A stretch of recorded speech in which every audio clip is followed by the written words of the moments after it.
Hindi pa ako nakakita ng lalaking ganoon ka-abnormal. Hinihiling niya sa asawa niya na tuwing kalahating oras, kumuha ng litrato kasama ang taong nasa tabi nito at ibalita ang kanyang schedule. Araw-araw, kailangan niyang buksan ang aparador para tingnan ang mga pang-ilalim na damit ng asawa niya. Kung may medyo makulay o kakaibang disenyo, agad siyang mag-iiwan ng maliit na memo para sa asawa niya. Ikaw ba ang bumili ng ganitong uri ng pang-ilalim na damit gamit ang sarili mong pera? May part-time job ka ba? Sa sitwasyong ito, wala nang magawa ang asawa kundi ipikit na lang ang mga mata dahil sa loob ng 7 taon ng kanilang kasal. Hindi siya nabuhay nang hindi nasa ilalim ng pagbabantay ng kanyang asawa. May 6 na surveillance camera sa bahay, kaya kahit saan siya, makokontrol ng kanyang asawa ang bawat galaw niya. Bukod pa rito, saan-saan sa silid, may mga sticky note na iniwan ang kanyang asawa. Sa ganitong nakakabigatang kapaligiran, kung hindi niya nilalait ang kanyang asawa, pinapaalalahanan naman niya ito na dapat sumunod sa kanyang mga utos. Laging gusto ni Lee Seo-jin na makatakas, at sa tamang sandali, may isang lalaking pumasok sa buhay niya. Noong araw na iyon, matapos magtrabaho sa telebisyon, kumakain si Lee Seo-jin kasama ang kanyang matalik na kaibigan sa isang restaurant. Hindi niya inaasahan na may isang binatang lumapit para batiin siya, at sinabing fan siya ni Lee Seo-jin at matagal na siyang may gusto dito. Dahil matagal nang nasusupil ng kanyang asawa, nang biglang may nagbigay pansin sa kanya, naramdaman ni Lee Seo-jin na kumikinang siya sa sandaling iyon.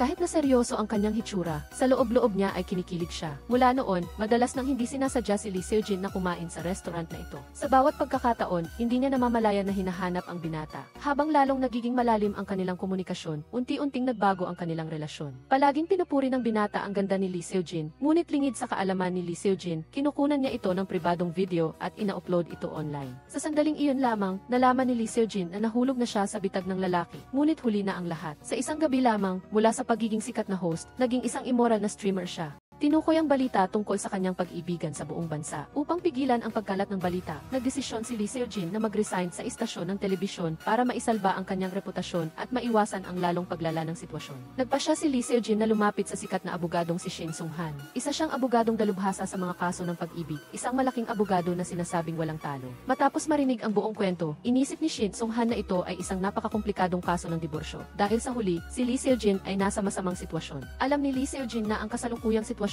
ay hindi pabor sa kanya, ngunit kahit na ganoon, gusto niyang makipagdiborsyo sa anumang paraan at isa lang ang kanyang hiling. Ito ay ang karapatan sa kustodya ng anak. Nang makita ni Shin Sung-han na mas pipiliin ni Lee Seo-jin na isuko ang kanyang mga ari-arian para lang makuha ang kustodya, naantig siya sa pagmamahal ng ina nito. Nagpasya siyang tanggapin ang mahirap na kaso at sinabihan si Lee Seo-jin sa mga bagay na kailangan niyang ihanda at ang mga susunod na hakbang. Pag-uwi sa bahay, inalala ni Lee Seo-jin ang kanyang anak, ngunit ang kanyang anak, sa ilalim ng impluwensya ng kanyang ama, ay nagpakita ng pagkamuhi sa kanya sa iba't ibang paraan, kaya labis siyang walang magawa. Hindi niya inasahan na pagkalabas niya, sasabunutan siya ng kanyang abnormal na asawa. Ngunit ang kanyang pasensya ay umabot na sa limitasyon. Dapat kong ipaalam sa buong mundo ang tunay mong mukha. Sino ang maniniwala sa iyo? Kinabukasan, isinalaysay ni Lee Seo-jin ang lahat ng abnormal na pag-ugali ng kanyang asawa mula noong ikinasal sila kay Shin Sung-han. Ayon kay Shin Sung-han, ang pagtatagpo ni Lee Seo-jin sa binata, ang pagiging videotape niya ng palihim, at ang pagkalat ng video ay tiyak na hindi kasing simple ng tila. Sa makatuwid, sa araw ng pag-aareglo, inihayag ni Shin Sung-han ang lahat ng ginawa ng asawa. Inilahad niya na ang pagtataksil ni Lee Seo-jin ay hindi maaaring maging dahilan para mawala ang karapatan sa kustodya, dahil ang pagpapabuhay sa bata sa isang abnormal na kapaligiran ng pamilya ang pinakamalaking kasalanan. Pagkatapos nito, ibinigay niya ang nakolektang ebidensya sa hukom, umaasang makikita ng lahat ang tunay na mukha ng asawa. Dahil sa pagkabigo ng pag-aareglo, pagkatapos ng pagtatapos, pumunta si Shin Sung-han upang makipagkita kay Hyun-woo, ang anak ni Lee Seo-jin, at binigyan niya ito ng psychological test. Si Hyun-woo, parang isang walang emosyon na robot, ay naglista ng mga dahilan kung bakit niya kinamumuhian ang kanyang ina, na parang nagbabasa ng nakasaad sa isang paksa. Ang usapan ng mag-ama sa kotse ay nakakabigla rin. Ano ang paksa? Aquarium. Sumasagot ka ba batay sa sinabi ng tatay mo? Opo. Walang pakundangan niyang nilalait ang kanyang asawa sa harap ng kanilang anak. Si Hyun-woo naman ay tila sanay na sa lahat ng ito at walang reaksyon. Pagkatapos ng klase noong araw na iyon, muling nilapitan ni Shin Sung-han si Hyun-woo. Walang bakas ng pagiging mapaglaro si Hyun-woo sa edad na ito. Sinubukan ni Shin Sung-han na alamin ang mga hilig ng bata. Sumagot si Hyun-woo na gusto niyang maglaro ng video games dahil nakakatulong ito sa kanyang maibsan ang stress. At umaasa pa nga na magiging masama ang kanyang memorya para makalimutan ang ilang bagay. May gusto ka bang kalimutan? Mga bagay na nakita ko lang po. Dahil sa sinabing ito, nahinuha ni Shin Sung-han na marahil ay may ikinagulat si Hyun-woo. Tinanong niya kung ito ba ay tungkol sa pag-aaway ng kanyang mga magulang. Hindi niya inaasahan na nang marinig ni Hyun-woo ang tanong, bigla siyang nanginig na parang na-shock ng matindi at nakaranas ng matinding sakit. Sa gabi, habang natutulog, biglang hindi na niya makontrol ang sarili. Sumigaw siya at hirap pang ang huminga. Gusto sanang tumawag ni Kang Hee-sub ng ambulansya, ngunit kinuha ni Hyunwoo ang telepono at itinapon ito sa labas, na tila ayaw na ayaw sa telepono. Nang makita na walang magawa ang mag-asawa para pakalmahin si Hyunwoo, nadurog ang puso ni Lee Seul-jin. Ayaw niyang maging ganoon ang kanyang anak. Bago magsimula ang paglilitis, si Hyunwoo mismo ang nag-set ng appointment para makipagkita kay Shin Sung-han. Ang mainit at mahinahong tiyuhin na ito ay nagbigay sa bata ng pakiramdam ng seguridad. Kaya, ibinahagi niya kay Shin Sung-han ang lihim na tinatago niya sa kanyang puso. Kung maghihiwalay ang kanyang mga magulang, walang pag-aatubili siyang pipiliin ang kanyang ina. Naisip ko na baka mamatay si inay. Minsan, noong walang nakatingin, nakita ko si inay na nakatayo sa balkonahe. Sa huli, ang tila inosenteng bata ay natuto ng basahin ang damdamin ng iba sa pamamagitan ng pagtingin sa kanilang mukha. Sa ilalim ng impluwensya ng kanyang abnormal na ama, ang bata ay naging malamig sa kanyang ina, na sa katunayan ay isang paraan ng pagprotekta sa kanya. Sa korte, inilabas ni Shin Sung-han ang diary ni Hyunwoo at binasa sa lahat ang damdamin ng bata. Hindi ako masaya, madalas wala si inay sa bahay. Nitong mga nakaraang araw, madalas akong naiiwan kasama si itay. Naawa ako sa sarili ko. Pero nang mabasa pa lang ito, biglang kinabahan ang tatay ni Hyunwoo, si Kang Hee-sub, at sunod-sunod na lumunok. Agad namang pinatigil ng abogado at sinabing madaling maapektuhan ng sitwasyon ang damdamin ng bata, kaya hindi ito maaaring ituring na testimonya. Sa kawalan ng magagawa, tinanong na lang ni Shin Sung-han si Kang Hee-sub, "Pinakitaan mo ba si Hyunwoo, ang iyong nababahalang anak, ng video ni Lee Seul-jin?" Hindi kayang kainin ng tigre ang sarili nitong anak. Hindi inaasahan ni Lee Seul-jin na kaya ng abnormal na ito nasaktan ang kanyang maliit na anak. Ngunit may matinding katwiran pa rin ang abnormal na lalaki. Sinasabing dapat panagutan ni Lee Seul-jin ang kanyang ginawa. Ginawa niya ito para makita ng kanilang anak ang tunay na mukha ng kanyang ina at para makagawa siya ng matalinong desisyon kung sino sa kanila ang pipiliin niyang makasama. Matapos ang paglilitis, dahan-dahang lumapit si Lee Seul-jin sa kanyang asawa. Ang kanyang pagtitiis at pagtitiyaga sa loob ng maraming taon ay tuluyang sumabog. Sinampal niya ng 2 beses si Kang Hee-sub. Pagkatapos, napaupo siya sa sahig at umiyak ng malakas. Dahil sa sobrang emosyon, nawala ng malay si Lee Seul-jin at dinala sa ospital. Di nagtagal, nagising si Lee Seul-jin at hindi na siya makapaghintay pa. Agad siyang nagpatanggal ng AC drip at umuwi para hanapin ang kanyang anak. Inalalayan siya ni Shin Sung-han papunta sa kotse. Bagamat nanalo siya sa kaso sa tulong ni Shin Sung-han, bumigat ang kanyang kalooban. Dahil para sa kanya, ang pinakamahalaga ay kung paano makatakas ang kanyang inosenteng anak mula sa emosyonal na trauma. Pag-uwi ni Hyunwoo mula sa paaralan, naghanda si Lee Seul-jin ng masarap na pagkain at maingat na binantayan ang bawat kilos nito. Mabilis na kumain si Hyunwoo, na tila tinatanggap na ang pagmamahal ng kanyang ina. Ngunit, sa pag-iisip sa trauma na idinulot ng video sa kanyang anak, nakonsensya si Lee Seul-jin, lumuhod at humingi ng tawad sa kanya. Niyakap naman siya ni Hyunwoo ng may pagmamahal. Nakita mismo ng bata kung paano saktan ng kanyang ama ang kanyang ina, kaya natural lang na alam niya ang hirap na pinagdaraanan ng kanyang ina. Bagamat nanalo sila sa kaso, may isang bagay na hindi maintindihan ni Shin Sung-han kung paano nakayanan ni Lee Seul-jin ang nakakabigatang buhay mag-asawa sa loob ng 7 taon. Bitbit ang tanong na ito, nang pumunta si Lee Seul-jin sa bahay niya para magpasalamat, bigla siyang nagtanong. Sumagot si Lee Seul-jin, wala namang espesyal na dahilan. Dahil lang sinabi ng dati kong asawa na mahal niya ako. May malaking koneksyon pala ang pagkakakilala nila sa kapatid na lalaki ni Lee Seul-jin. Si Kang Hee-sub at ang kapatid na lalaki ni Lee Seul-jin ay magkaibigan. Magkasama silang nagtayo ng kumpanya, ngunit ang kapatid na lalaki ay nagnakaw ng pondo ng kumpanya dahil sa sugal. Naging dahilan ng paghihirap ng kumpanya. Kusang loob na ibinenta ni Kang Hee-sub ang kanyang bahay upang mailigtas ang kumpanya. Labis itong ikinatuwa ni Lee Seul-jin at sa sandaling nagpahayag ng pag-ibig si Kang Hee-sub, agad siyang nagpakasal dito. Ngunit hindi niya inaasahan na ang lalaking tila disente at magalang ay tuluyang nagpakita ng kanyang tunay na kulay matapos silang ikasal. Nang hindi na makayanan ni Lee Seul-jin, balak na sana niyang mag-file ng diborsyo. Ngunit sa sandaling iyon, ang kanyang kapatid ay natalo sa sugal at nasawi pa sa isang aksidente sa kotse. Dahil sa sunod-sunod na hindi inaasahang pangyayari, nahirapan si Lee Seul-jin na harapin ang mga ito. Kaya pinili niyang magtiis sa loob ng maraming taon at hindi makipagdiborsyo. Kinabukasan sa trabaho, may kausap si Shin Sung-han habang naglilinis ang janitress. May nakikita akong janitress na naglilinis habang kinakausap si Shin Sung-han. Tinanong niya kung magastos ba ang magdemanda para sa diborsyo. Ngunit hindi alam ni Shin Sung-han. Ang janitress na may simpleng damit at tila hirap sa buhay, ay siya pala ang may-ari ng buong gusali. Bukod sa paglilinis ng buong gusali, gumagawa rin siya ng part-time na trabaho sa kanyang libreng oras para mabayaran ang utang sa bahay. Ang dahilan kung bakit siya ganoon ay dahil mayroon siyang abnormal na biyenan. Noong bata pa si Airan, umibig siya sa isang gwapong lalaki. Sa kabila ng pagtutol ng kanyang pamilya, ginastos niya ang sarili niyang pera para pakasalan ang lalaki. Pagkatapos nilang ikasal, naging malamig sa kanya ang kanyang biyenan. Nagtiis siya, ngunit hindi niya inaasahan na kahit ang kanyang 2 anak na babae ay magiging malupit sa ilalim ng biyenan. Ngayon, pagkatapos niyang magtrabaho, dinala ni Airan ang kanyang pagod na katawan sa bahay. Ngunit hindi pa siya nakahinga. Inutusan na agad siya ng kanyang biyenan na magluto. Sanay na si Airan sa ganitong buhay, ngunit ayaw niyang maranasan din ng kanyang 2 anak na babae babae ang ganitong uri ng kapaligiran sa buong araw. Bago matulog, nagreklamo siya sa kanyang asawa, umaasa na kapag ang biyenan ay gumawa ng gulo, maaari siyang magsalita. Ngunit ang kanyang asawa ay isang linta, sanay na sa pagiging spoiled, hindi nagbibigay ngunit humihingi lamang. Alas negatibo, 4 ng umaga, ginising siya ng alarm clock at kinailangan niyang simulan muli ang abalang araw. Hindi niya inaasahan na magsisimulang gumawa ng gulo ang kanyang biyenan. Humihingi na naman sa kanya na iparenta ang silid sa itaas upang magkasama ang kanyang 2 anak na babae sa isang silid. Sinubukan ni Park Airan na makipagtalo sa tama at mali, ngunit hindi siya binigyan ng biyenan niya ng pagkakataong lumaban. Hindi siya nagwagi sa pagtatalo, kaya ginamit niya ang dahilan na malapit na ang oras ng trabaho. Dali-dali siyang tumakas mula sa kontrol ng biyenan niya. Pagdating sa kwarto, hirap na hirap si Park Airan na kalmahin ang sarili at tiningnan ang kanyang asawang si Seo Chang-jin na mahimbing na natutulog sa tabi niya. Naramdaman lang ni Park Airan ang lungkot sa kanyang kasal at muli lang niyang naipaalala ito sa kanyang asawa. Umaasa na siya ay makapamagitan. Sa bibig niya ay sumang-ayon siya, ngunit sa totoo ay wala siyang ginawa. Nang makauwi si Park Airan mula sa trabaho, nakita niya ang away sa bahay at natural na alam ng kanyang anak na siya ang pinakamalaking sakripisyo sa bahay na iyon.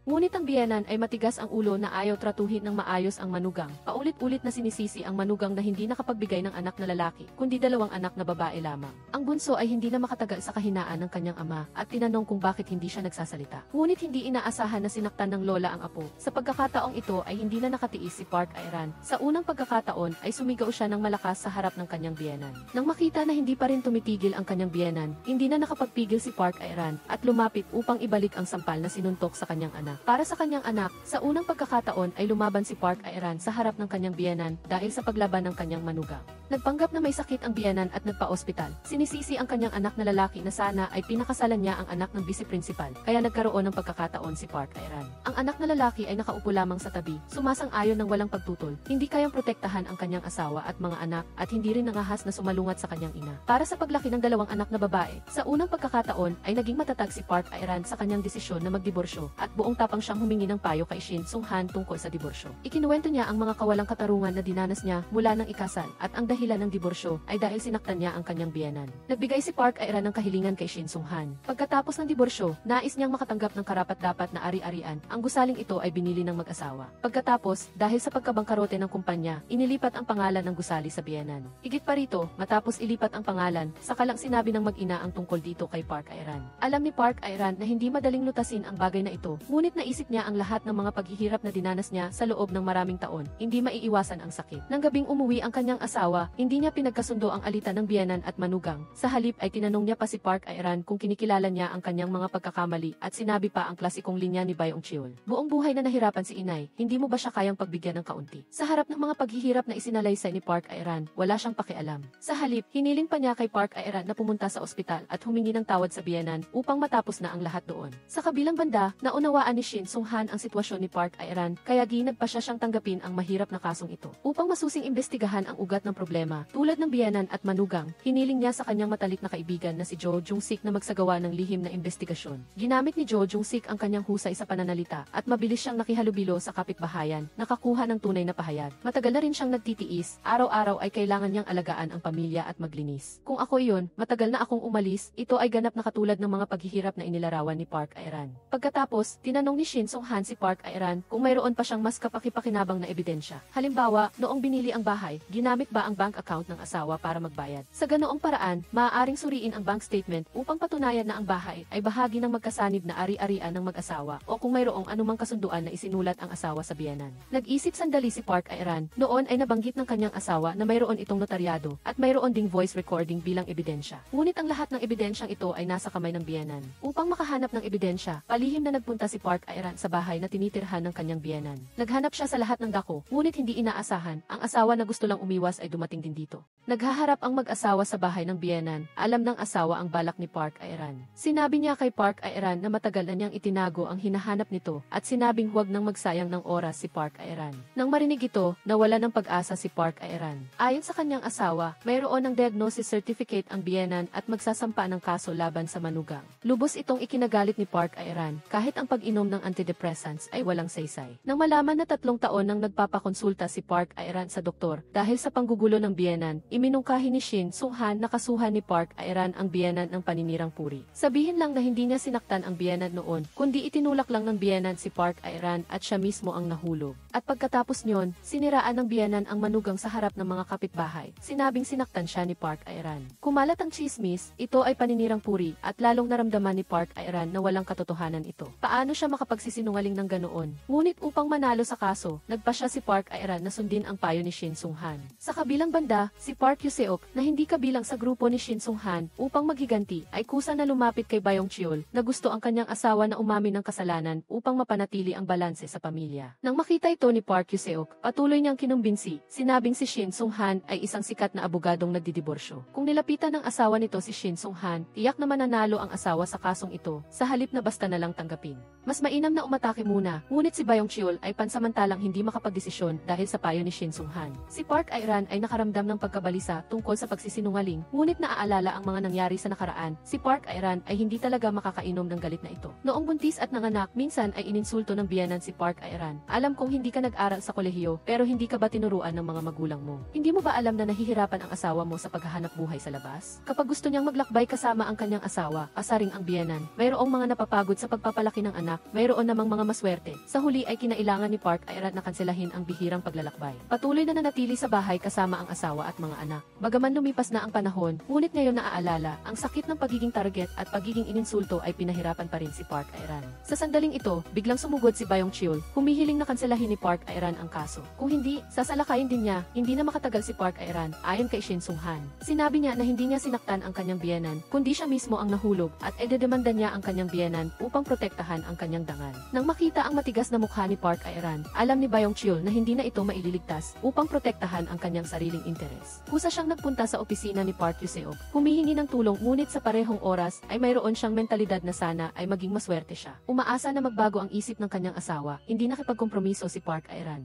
Ganap siyang hindi pumayag sa kanyang hiling. Sinabi ni Bayong Cheol na matagal na siyang nakaramdam ng pagkaawa sa dinanas ni Park Ae-ran. Narinig ito ni Shin Sung-han at agad siyang tinanong, ang asawa mo ay ininsulto ng biyenan halos buong buhay niya at ibinigay mo ang magkasanib na bahay sa iyong ina. Sa tingin mo, ano ang nararamdaman ng asawa mo? Ngunit sanay na si Bayong Cheol sa pagpapasakop at hindi niya kayang harapin ang katotohanan sa harap ng kanyang mga mata. Sa huli, pinili pa rin nilang magkita sa korte. Dumating ang araw ng pagdinig, ipinakita ni Shin Sung-han ang ebidensya. Dahil sa kalupitan ng biyenan, mabilis na nangibabaw si Park Ae-ran bilang isang taong naging mabuti sa buong buhay niya. Dahil sa pagsisinungaling, hindi siya makaharap sa kasalukuyang sitwasyon ng may kapayapaan ng isip. Kaya sa gitna ay kusang loob siyang umamin sa katotohanan na sinaktan niya ang kanyang biyenan. Nang makita ni Seo Chang-jin ang ginawa ng kanyang asawa, naramdaman niya ang pagkabalisa at kusang loob din siyang naglabas ng recording. Ipinasa ang ebidensya tungkol sa bahay. Hindi inaasahan ni Park Ae-ran na magbabago ang sitwasyon. Ngunit ito ang layunin ni Shin Sung-han. Itatayan niya kung babangon ang konsensya ni Seo Chang-jin at kusa niyang ibibigay ang ebidensya o hindi. Nang makauwi na siya, pinagalitan si Seo Chang-jin ng kanyang ina at pagkatapos ay muling binanggit ang nakaraan. Sinabing kung pinakasalan niya ang paboritong anak na babae ng vice-principal noon, mamumuhay pa ba siya ng ganito kahihiya ngayon?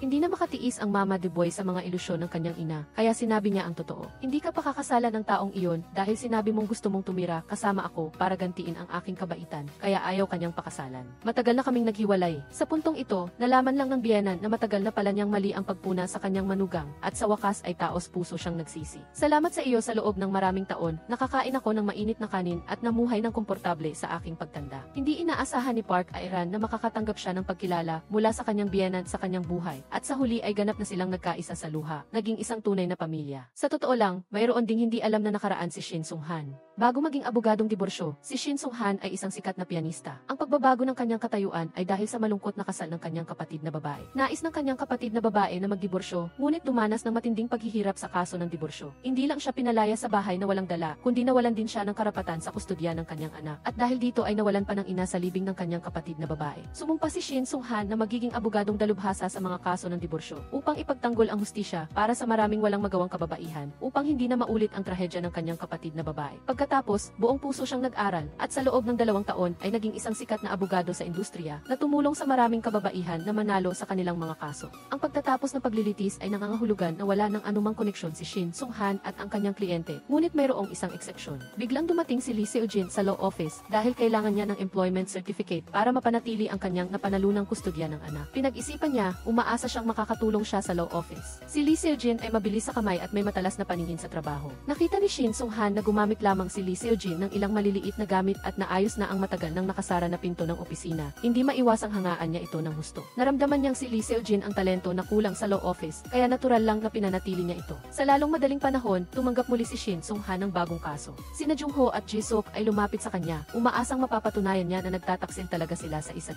isa. Sa ganitong paraan, madaling makipaghiwalay si Jung-ho sa kanyang asawa dahil sa South Korea. Ang mga donasyon ng organ ay pinapayagan lamang sa pagitan ng mag-asawa at mga kamag-anak. Nais ni Ji-suk na iligtas ang ina ni Jung-ho, kaya gusto niyang makipaghiwalay si Jung-ho upang makapagpakasal siya dito. Sa ganoong paraan, maaari siyang mag-donate ng atay dito bilang asawa nito dahil nakita niyang matatag ang pagmamahala ng dalawa. Hindi napigilan ni Sung-han na magtanong, bakit hindi nag-donate ng organ sa kanya ang kasalukuyang asawa ni Jung-ho. Sumagot si Ji-suk, sa halip na makipaghiwalay, mas gugustuhin pa ng babaeng iyon na mabiyuda kaysa harapin ang mga bagay na ito. Parang nahihirapang magsalita si Jung-ho at sa sandaling iyon, tumawag ang kanyang asawa. Habang lumabas si Jung-ho para sagutin ang tawag, sinabi ni Ji-suk ang totoo, na ang asawa ni Jung-ho ay bumili ng napakaraming insurance. Naghihintay lamang ito na mamatay si Jung-ho upang makakuha ng malaking halaga ng pera at mamuhay ng marangya. Tungkol sa sakit ng kanyang asawa, gusto pa nitong itago sa kanyang anak na nasa ibang bansa. Sa kabilang dako, humihingi ang kanyang asawa ng pera kay Jung-ho at sinabing, magpadala ka pa ng 4 na milyong won sa akin. Saan na ang nakuha kong pensyon? Binili ko na ng sasakyan. Dahil sa sitwasyong ito, labis na nalilito si Jung-ho at hindi alam kung kailan matatapos ang magulong relasyong ito na hindi niya maputol. Nahihirapan din si Sung-han sa kanila at sa wakas ay pinaalis na ang dalawa. Agad niyang inanunsyo na absent siya sa trabaho at pag-uwi niya, agad niyang nilinis ang bahay at bumili ng maraming merienda, prutas at mga laruan. Naghihintay na dumating ang kanyang pamangkin para makipaglaro dito. Nagyakapan ang dalawa sa sandaling magkita sila. Pagkatapos, naglaro ng husto ang dalawa at sinamantala ang bihirang pagkakataon ng muling pagsasama. Ngunit di nagtagal, dumating na ang driver upang sunduin ang kanyang pamangkin.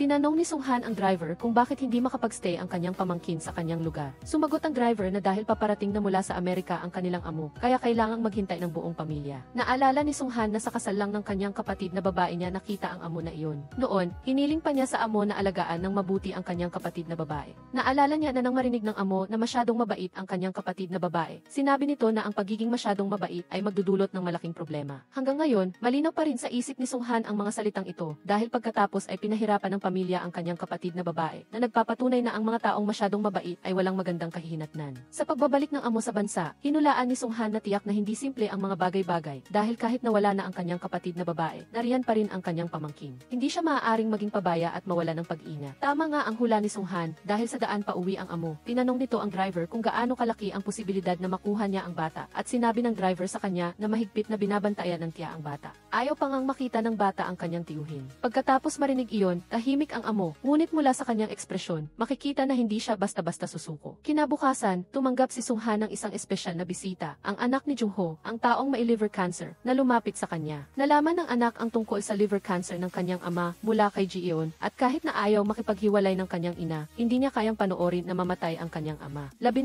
taon na po ako, maaari na po akong mag-donate ng organ, tama po ba? Sabi ni Sung-han sa kanya, anuman ang relasyon ng dugo, ang organ transplant ay dapat sumailalim sa mahigpit na pagsusuri. Ngunit tila nagdesisyon na ang bata, kaya palihim itong pumunta kay Sung-han ng mag-isa nang hindi alam ng kanyang ina. Pinagdugtong ni Sung-han ang buong pangyayari at kahit na komplikado ang sitwasyon, nagpasya pa rin siyang tanggapin ang mahirap na kasong ito. Kaya naman, inanap niya si Jung-ho at hiniling na pumayag ito sa dalawang bagay. Una, kailangang kanselahin ang lahat ng insurance contract para sa cancer. Pangalawa, posible na magkaroon siya ng criminal record. Pinalala ni Sung-han kay Jung-ho na tanging sa pagpapasya, lalaban hanggang kamatayan, makakamit niya ang resulta na nais niya. Nang malaman ng kanyang asawa na tinawagan ni Ji-eon ang kanyang anak mula sa Amerika, nagalit ito. Ang pagtataksil ni Jung-ho at ang kanyang pagkamatay ay okay lang, ngunit walang sinuman ang maaaring makaapekto sa kinabukasan ng kanyang anak. Gustong manatili ng anak, gustong mag-donate ng atay ng anak para sa kanyang ama. Nang marinig ito, naisip ng kanyang ina na ideya ito ni Ji-eon. Hindi niya inaasahan na sarili nitong desisyon ang sinabi ng kanyang anak. Magdodonate ako ng atay sa aking ama. Ang tungkol sa diborsyo ay kayo na ang mag-ayos. Sa kahit anong mangyari, gusto kong mag-donate ng atay. Dahil nakita niyang determinadong mag-donate ang kanyang anak, galit na galit ang kanyang asawa at pinuntahan si Ji-eon para para ilabas ang galit. Pagdating pa lang niya, agad niyang tinusok ang sakit ni Jiyeon. Buhay ka nang nag-aayos ng buhok ng mga tao. Ngayon, gusto mo nang maging asawa ng isang propesor. Hindi rin nagpatalo si Jiyeon. Sinabi niya na ang pagpilit nito na hindi makipaghiwalay ay dahil sa sayang na titulo bilang asawa ng propesor. Sinagot siya nito na inabandona niya ang posisyon bilang editor-in-chief para maging suporta sa kanyang asawa. Sa bahay ay inalagaan niya ang kanyang asawa at pinalaki ang kanilang mga anak. Anuman ang pinagmulan, posisyon o katayuan, hindi talaga maihahambing si Jiyeon sa kanya. Ayaw ni Jiyeon na pag-usapan ang pinagmulan sa kanya at nanatili lamang sa kasalukuyan. Sinasabi na handa siyang mag-donate ng atay, habang ang isa naman ay ayaw. Ito ang pagkakaiba. Upang malutas ang magulong relasyon na ito, si Jung-ho, ang sentro ng problema, ay humingi ng tulong kay Sung-han. Pagkatapos, sinunod niya ang mga tagubilin ni Sung-han, pumunta sa korte para harapin ang kanyang asawa at inilabas ang voice recording ng kanyang asawa. Sa recording, malinaw na sinabi na ayaw ng kanyang asawa na kanselahin ang insurance contract ni Jung-ho. Bukod pa rito, ayaw din niyang mag-donate ng atay para sa kanyang asawa na malapit ng mamatay.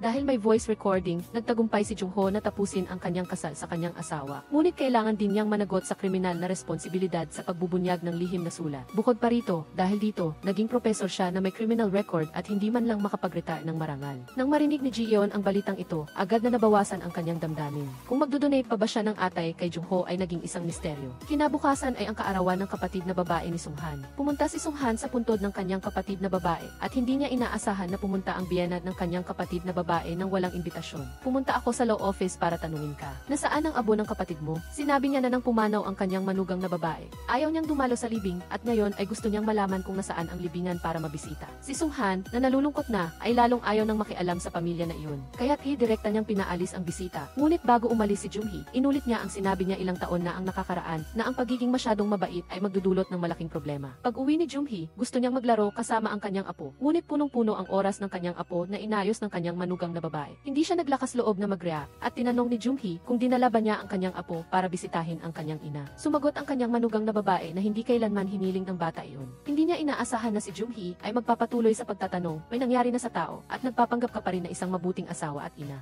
Nang marinig ang paninisi ng kanyang biyena na babae, hindi rin nagpatalo si Yeongju at direkta itong sinagot na sarili nitong bahay ito. Sinabi niya kay Jung-hee na huwag makialam at pagkatapos niyang malaman na pinuntahan ni Jung-hee si Sung-han, tinawagan din niya si Sung-han. Sa pagtingin sa numero ng telepono, hindi maiwasan ni Sung-han na maalala ang nakaraan dahil ang huling tawag na natanggap ng kanyang kapatid na babae bago siya mamatay ay mula sa numerong ito. Noon, sinabi sa kanya ng pulis na ito ay isang tawag para humingi ng tulong mula sa matalik na kaibigan ng kanyang kapatid na babae. Ngunit nang tawagan ni Sung-han ang numero para alamin ang sitwasyon, naging invalid na ito. Sa sandaling ito, gusto niyang malaman kung sino talaga ang may-ari ng numerong ito. Sino ka? Ako ang asawa ni Seo Jeong-go. Nang malaman ang pagkakakilanlan ng kausap, sinabi ni Sung-han na tungkol sa kanyang pamangkin, ipaubaya na lamang sa kanyang bayaw na personal na makipag-usap sa kanya. Pagkatapos, direkta niyang pinutol ang tawag at sa kabilang linya, si Yeongjo ay halos masira sa galit. Kinabukasan, may isang lalaki na pumunta sa law office para mag-hire kay Sung-han para sa isang kaso. Sa pagtingin sa lalaki na tila sadya siyang pinuntahan, nagulat si Sung-han. Ngunit inabot ng lalaki ang isang calling card at sinabing sinabihan siya ng direktor na ito na hanapin siya. Tiningnan ni Sung-han ang calling card. Sa wakas, nalaman din niya ang pinagmulan ng lahat. Ang stepmother ng kanyang pamangkin pala ay direktor ng isang law office at ang diborsyo ng kanyang kapatid na babae noon ay pinangasiwaan ng direktor na ito. Ang tawag bago mamatay ang kanyang kapatid na babae ay galing din sa kanya at kailangang imbestigahan ni Sung-han ang koneksyon para makamit ang hustisya para sa kanyang yumaong kapatid na babae. Alam ni Sung-han na nakikipaglaban si Yeongjo sa kanya kaya pumunta siya sa law office ng kabilang panig at sinabi kay Yuseok na sabihin kay Yeongjo na tatanggapin niya ang laban. Sa pagkakataong ito, parehong luma at bagong utang ang babayaran. Nang marinig ni Yeongjo ang numero 1,225, alam niyang handa nang makamit ni Sung-han ang hustisya para sa kanyang kapatid na babae. Ngunit naisip niyang perpekto ang lahat at walang butas. Sa kabilang banda, pinuntahan ulit ni Jung-hee si Sung-han. Alam niyang gusto ni Sung-han na imbestigahan ang sanhi ng pagkamatay ng kanyang kapatid na babae, kaya sinuportahan niya ito. Bukod pa rito, mayroon siyang personal na bagay na gusto niyang ipagawa kay Sung-han. Lumalabas na matagal na siyang nagpaplano na magdiborsyo at gusto niyang ipaubaya kay Sung-han ang pag-asikaso. Sa kabilang banda, nang marinig ni Yeongjo ang balita, agad siyang nag-report sa kanyang biyenan, ngunit hindi ito naapektuhan. Sinabi niya na asikasuhin niya ng maayos ang sarili niyang problema. Hindi pumayag si Yeongjo at agad siyang kumilos laban kay Jeonggo. Gusto niyang samantalahin ang pagkakataon na ito para kalabanin si Sung-han, kaya ipinagkalat niya ang tungkol sa mag-asawa at sinabi sa media na sinaktan ni Chun-suk ang kanyang dayuhang asawa at gusto niyang muling pukawin ang galit ng mga netizens matapos bumalik si Sung-han. Natagpuan niya ang butas sa balita at ginamit ang katotohanan upang patunayan na walang karahasan sa pagitan ng mag-asawa. Upang kumpirmahin ang kanyang hinala, inutusan niya si Jung-sik na imbestigahan ang katotohanan. Pagkatapos, tumawag si Jung-sik at pagkatapos malaman ang katotohanan at makita ang mga masasamang salita na kumalat sa internet, nagpa siya si Sung-han na kunin ang hustisya para kay Chun-suk.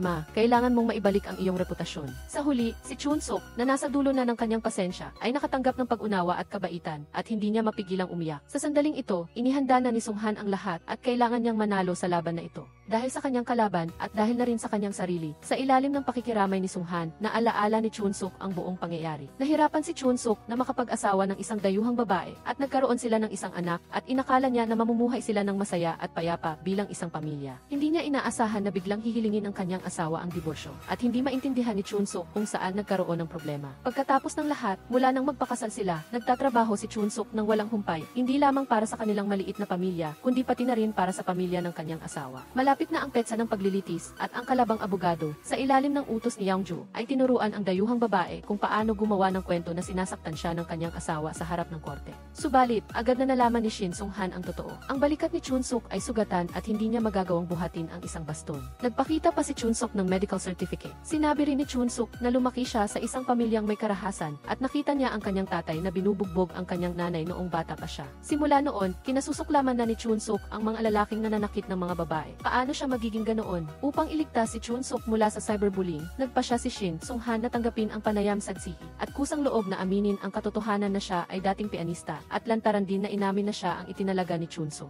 Dahil dito, napunta sa kanya ang galit ng mga netizen at inakusahan siya na tumutulong sa masama. Napansin ni Jin Young-juo na may mali. Lumapit siya kay Choi Jun na kararating lang sa opisina ni Shin Sung-han at tinangka siyang suhulan para manmanan ang bawat kilos ni Shin Sung-han. Nangako rin siya na kung matagumpay si Choi Jun, agad siyang i-upgrade at tataasan ang kanyang sweldo. Samantala, kumikilos na rin si Shin Sung-han. Sinabihan niya si Jo Jung-sik na hanapin ang mga lokal na residente para imbestigahan ang karakter ni Chun-suk. Nagtatrabaho si Chun-suk ng husto araw-araw para suportahan ang kanyang asawa. Ngunit ang kanyang asawa ay laging naghahanap ng dahilan para lumabas. At pagkatapos na masanay ang kanyang asawa sa kapaligiran, nagpapalitan din siya ng mga malambing na mensahe sa isang dayuhang lalaki. Sinabi ng mga kaibigan ni Chun-suk sa kanya ang mga bagay na ito. Ngunit, hindi naniwala si Chun-suk na magagawa ito ng kanyang asawa at sinabihan pa ang kanyang mga kaibigan na huwag dumisan ang reputasyon ng kanyang asawa. Nang nalaman ni Shin Sung-han ang balitang ito, pumunta siya kay Chun-suk upang kumpirmahin. Lumabas na matagal nang alam ni Chun-suk na hindi niya tunay na anak ang bata. Para lang magkaroon ng disenteng pamilya, matyaga si Chun-suk, umaasa na magbabago ang isip ng kanyang asawa. Ngunit ang kapalit nito ay lalong lumalalang pagiging mapang-abuso ng kanyang asawa. Sa araw ng paglilitis, direktang tinanong ni Shin Sung-han, isang tanong lang, ang anak mo na si Madong Sae ay anak ni Ma Chun-suk, tama? Pagkatapos, hiniling ni Shin Sung-han sa partido na gumawa ng AT test sa bata. Agad na nataranta ang kabilang panig, ngunit sa huli, nilinaw ang katotohanan at naibalik ang danga ni Chun-suk. Agad pagkatapos, may panibagong kaso ang law firm. Dahil sa pag-iisip ni Shin Ju-hwa, nalagay sa peligro ang kanyang buhay, habang si Lee Seo-jin naman ay nagpakita ng malamig na saloobin at masayang nanonood ng mga nakakatawang video sa waiting area. Nang malaman ni Lee Seo-jin na nag-iisip si Shin Ju-hwa, agad siyang pumunta sa ospital. Naalala niya na ilang araw na ang nakalipas, pumunta si Shin Ju-hwa sa opisina upang magtanong tungkol sa diborsyo. Noong panahong iyon, hindi kayang magbukas ng puso ni Shin Ju-hwa at ibunyag ang mga tiniis niya sa ibang tao, kaya di kinailangan niyang bumalik. Hindi niya inaasahan na ganoon kabilis dumating ang masamang balita. Nang makarating sa ospital, sinabi ni Lee Seo-jin sa mga magulang ni Shin Ju-hwa na nagkonsulta ito para sa diborsyo. Nagulat ang ina at sinabing ang kanyang manugang ay isang napakabait na tao. Hindi niya maintindihan kung bakit gusto ng kanyang anak na magdiborsyo, na pinipili ang kalungkutan kaysa sa masayang buhay. Alam ni Shin Ju-hwa na nilinlang ng kanyang asawa ang kanyang mga magulang. Sinabi niya na walang pagmamahal sa buhay at ang bukas ay magiging ganito at ang susunod na taon ay magiging ganito rin. Magiging malungkot siya habang buhay. Lumabas na si Shin Ju-hwa ay nagkaroon ng schizophrenia simula pa noong bata pa siya. Salamat sa maingat na pag-aalaga ng kanyang mga magulang, nakalaki siya. Minsan, nakilala ng ina si Park Yoo-seok, isang gwapong binata, sa simbahan. Inisip niya na ang mga kabataan ngayon ay nananatili pa rin sa simbahan.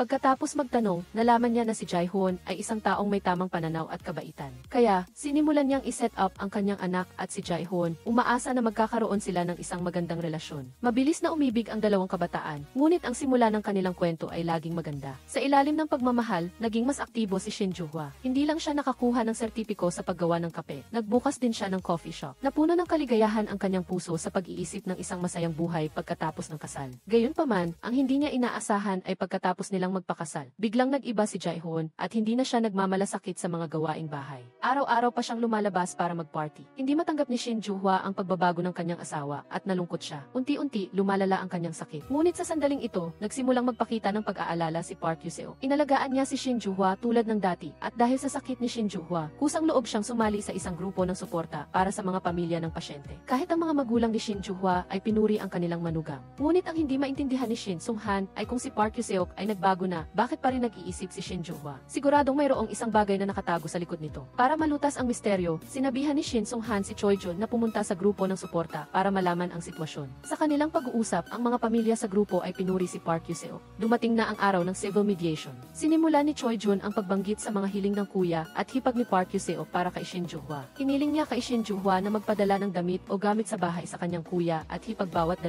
buwan. Ipinakita rin niya ang chat conversation sa pagitan ni Shin Joo-hwa at ng kanyang hipag. Lumabas na sa mismong kaarawan ng kanyang hipag, pinilit ng hipag si Shin Joo-hwa na bayaran ang kanyang branded na bag. Ang dahilan kung bakit nagawa ng hipag na gawin ang ganitong hiling ay dahil ang anak na babae na inaalagaan nila ay apo nila. At ito ay ang illegitimate daughter ni Park Yoo-seok. Kaya, palaging hinihiling ni Park Yoo-seok kay Shin Joo-hwa na tuparin ang bawat hiling ng kanyang kuya at hipag, at ang mas nakakainis ay bago magpakasal, hindi sinabi ni Park Yoo-seok kay Shin Joo-hwa na mayroon siyang illegitimate daughter. Sa harap ng akusasyon ni Choi Jun, agad na tumugon ang abogado ni Park Yoo-seok at sinabi na hindi rin ibinunyag ng babae na mayroon siyang mental illness bago sila ikasal. Sinabi rin na ang lalaki ay nag-alaga sa kanyang asawa kahit alam niyang may sakit ito at iyon ay isang malaking pagpapakita ng pagmamahal. Hindi matiis ni Choi Jun ang kanilang panloloko at direktang isiniwalat ang sitwasyon na kanilang inimbestigahan sa grupo ng suporta para sa mga pamilya ng pasyente. Lumabas na noong 2019, sumali si Park Yoo-seok sa parehong grupo ng suporta at simbahan. Batay sa mga petsa, sinadya ni Park Yoo-seok na lapitan ang pamilya ni Shin Joo-hwa.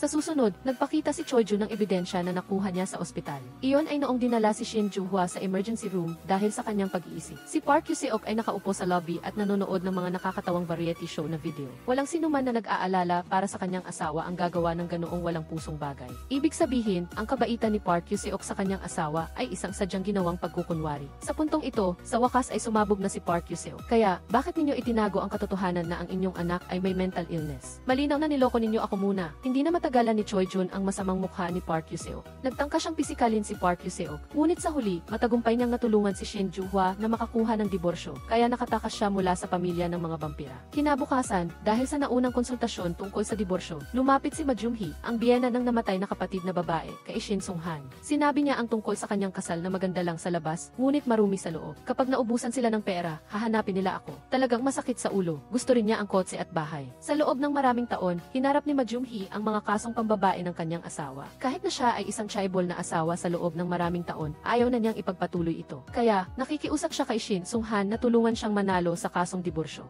Ngunit nagduda si Shin Sung-han, bakit gusto niyang magdiborsyo ngayon? At bakit siya ang napili niyang abogado? Sumagot si Ma Jung-hee na matyaga siyang nagtiis noon, ngunit hindi niya inaasahan na habang tumatanda siya ay mas natatakot siyang magdiborsyo, kaya ito ay tumagal hanggang ngayon. Tungkol naman sa pagpili sa kanya, sinabi niya na siya lang ang abogado na laging naninindigan sa katarungan. Sa pagkarinig nito, nagpasya si Shin Sung-han na tanggapin ang kaso at tulungan si Ma Jung-hee na makakuha ng sapat na alimony. Nang malaman ni Seo Chang-jin na gusto ng kanyang asawa na magdiborsyo, agad niyang tinawag ang kanyang manugang na isang direktor at sinabihan itong mamagitan at sirain ang lahat ng ebidensyang laban sa kanya. Kasabay nito, nagnegosyate siya kay Shin Sung-han upang bawasan ang mga problema. Gayunpaman, syempre, iniisip ni Jin Young-jo ang kanyang sariling interes. Anong mga benepisyo ang ibibigay mo sa akin, tatay? Anong gusto mo? Ang mga shares ni Gi-eong. Tinanong siya ni Seo Chang-jin, kung matalo ka, naisip mo ba kung ano ang mangyayari sa iyo? Sa huli, hindi nagawa ni Jin Young-jo na talunin ang kanyang mapanlinlang na biyenan. Para manalo sa kaso, nagpasya siyang umalis sa law firm at ibigay ang lahat sa laban. Bago siya umalis, ibinigay niya ang law firm kay Park Yoo-seok, ang mortal na kaaway ni Shin Sung-han.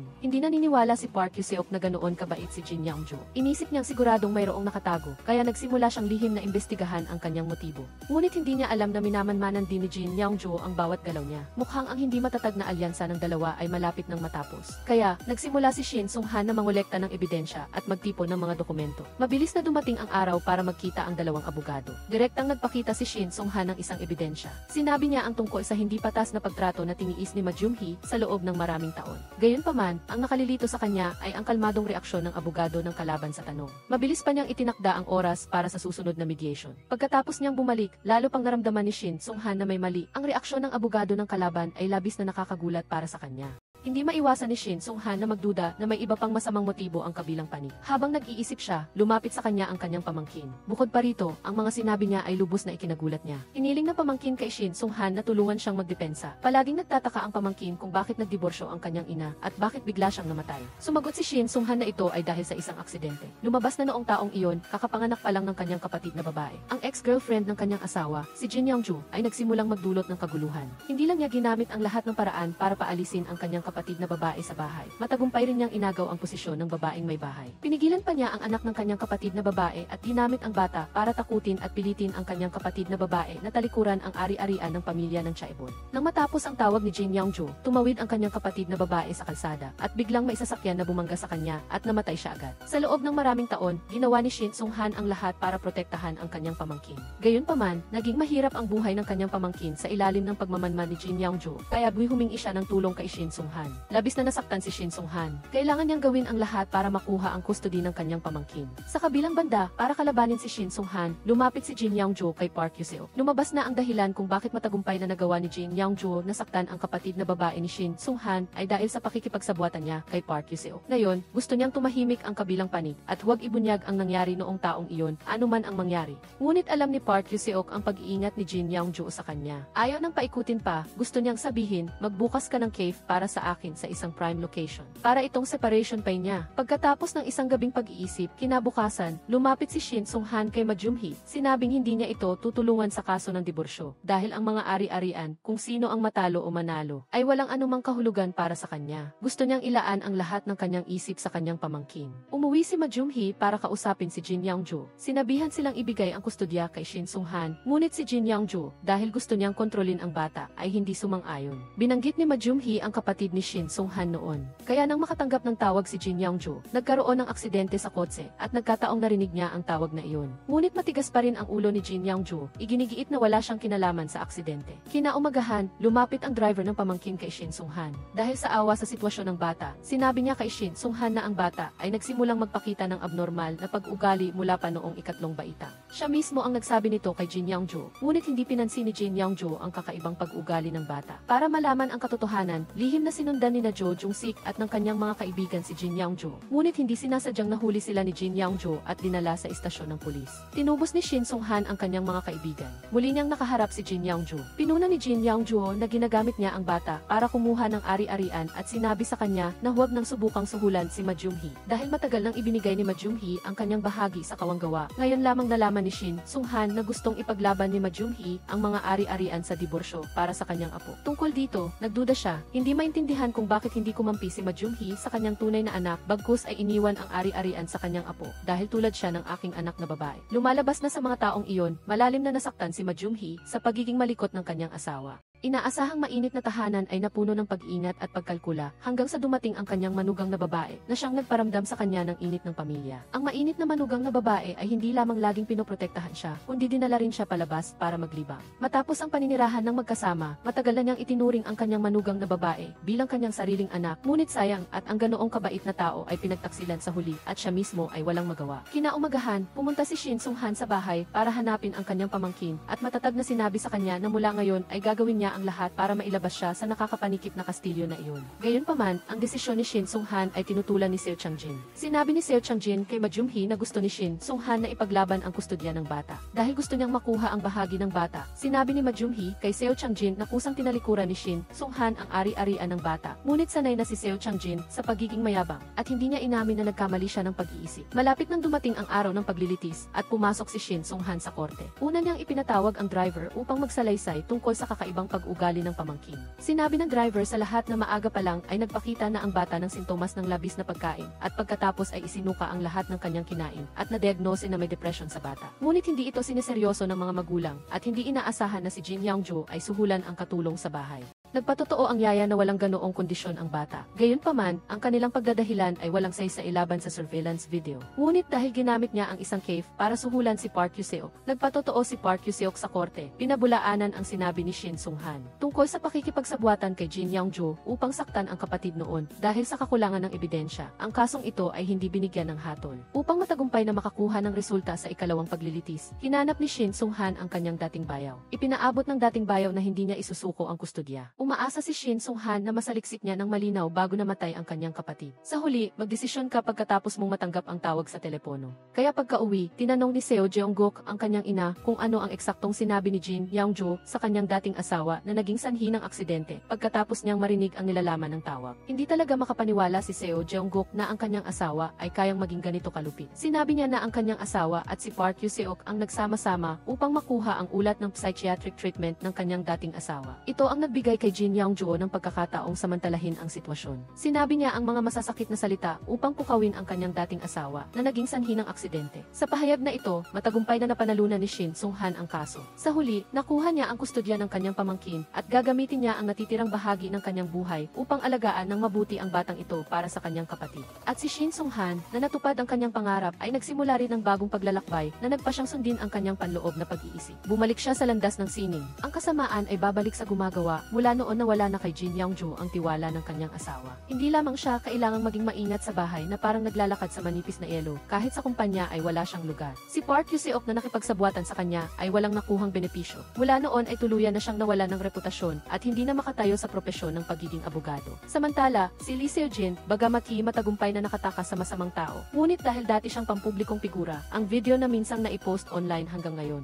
Nagpapahirap pa rin sa kanya na harapin ang publiko, hindi lamang ang kanyang pananamit, paglalakad, lahat ng kailangan niya ay binili online. Kahit ang paglabas para magtapon ng basura ay hindi siya nakakakubli, takot na makilala ng iba at maging sentro ng bagyo. Ngunit para sa kanyang anak, nagpa siya si Lee Seo-jin na maging matapang. Nang araw na iyon, bumaba siya sa hagdan, sinubukan niyang hindi na magtago at maglakad ng malaya sa kalye. Hindi niya inaasahan na mabilis siyang naging sentro ng usapan. Ang ganitong panunulsol ay naging dahilan upang ang tapang na pinagsikapan ni Lee Seo-jin na ipunin ay nawala sa isang iglap. Hinikayat siya ni Shin Sung-han na tiyak na kailangan niyang bumangon. Tanging ang matapang na sarili lamang ang makakalaban sa mga hindi kanais-nais na chismis. Pagkarinig ni Lee Seo-jin sa mga salitang ito, nagpasya siyang maging matapang muli. Kinaumagahan, bihis na bihis siyang pumunta para sunduin ang kanyang anak mula sa eskwela at dinala ang kanyang anak sa isang lakad sa bayan. Bagamat hindi naintindihan ng kanyang anak, masaya siya sa pagbabago ng kanyang ina. Sa harap ng kanyang anak, inalis ni Lee Seo-jin ang kanyang pagbabalakayo at prangkang sinabi, "Hindi pa rin ako nakakabangon, ngunit susubukan ko sa ilalim ng suporta ng kanyang mga kaibigan at anak." Sinimulan muli ni Lee Seo-jin ang kanyang minamahal na karera. Bagamat marami pa ring negatibong komento, karamihan sa mga tao ay nagbigay sa kanya ng lakas ng loob na harapin ito. Ngunit hindi inaasahan, mayroong isang account na patuloy na nagmumura sa kanya at sinisiraan pa ang kanyang anak. Dahil sa kanyang anak, nagpasya si Lee Seo-jin na gamitin ang batas upang protektahan ang sarili at nakipagkita sa online bully. Ngunit hindi niya akalain na ang nagsabi ng masasamang salita ay isang 14 na taong gulang na batang babae. Sinabi ng batang babae na ang kanyang ina ay nakikiapid sa isang mayamang tao at napakasaya, ang kanyang ama ay may depression at cancer. Ngunit ang kanyang ina ay walang pakialam sa kanyang buhay o kamatayan. Hindi maintindihan ng batang babae kung bakit ang mga taong tulad ni Lee Seo-jin ay gagawin ang lahat upang protektahan ang kanilang mga anak. Ngunit ang kanyang ina ay maaaring iwanan siya ng walang pag-aalinlangan. Kaya naman ibinuhos niya ang kanyang galit kay Lee Seo-jin. Matyagang pinayuhan ni Lee Seo-jin ang batang babae na huwag gamitin ang masasamang salita upang saktan ang mga inosente. Kung mayroon kang problema, maaari mong hanapin ang abogadong ito sa tabi. Ngumiti rin si Choi Jun sa tamang oras, umaasang magagamit nila ang kanilang kaunting lakas upang matulungan ang batang babae na makalabas sa anino ng puot. Pagkatapos nito, lumabas si Lee Seo-jin sa anino ng nakaraan, ipinagpatuloy ang kanyang paboritong karera bilang tagapagbalita. Ang kanyang positibo at optimistikong saloobin ay nakaimpluwensya sa mga nakikinig at nakatanggap siya ng suporta at paghihikayat mula sa maraming tao. Ngumiti si Lee Seo-jin ng may kasiyahan. Ang kanyang buhay ay magiging mas mahusay at mas mahusay.